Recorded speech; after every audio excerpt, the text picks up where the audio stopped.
Saudi আরবের এক অন্ধ হাফেজ, তাকে দেখে প্রশ্ন করা হলো, আল্লাহ তোমাকে চোখ দে নাই, তুমি না দেখে আল্লাহর এই কোরআন মুখস্থ করেছ, তুমি বলো আল্লাহ যদি তোমাকে চোখ দে তুমি সর্বপ্রথম কি দেখবে? অন্ধ হাফেজ বলল, আল্লাহ আমাকে চোখ দে নাই, আল্লাহ আমি চোখে দেখতে পারি না, আমাকে চোখে দেখার মতো সেই শক্তি আল্লাহ দে নাই।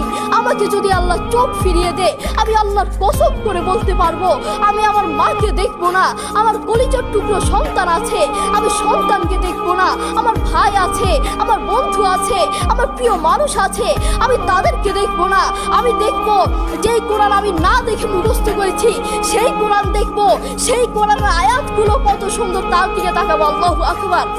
আমরা আমাদের কথা বলছি, আমাদের চোখ থাকতে আমাদের কোরআন পড়ার সময় হয় না।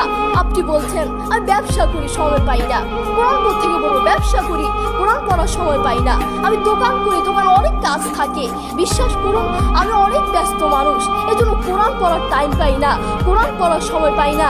প্রিয় ভাই আমি আপনাকে বলতে চাই, আপনাকে সময় কে দিয়েছে? আপনাকে সময় কে দিয়েছে? যেই আল্লাহ আপনাকে সময় দিয়েছে সেই আল্লাহর জন্য আপনি কোরআন পড়তে পারেন না। আপনার যে নাফরমান আসমানের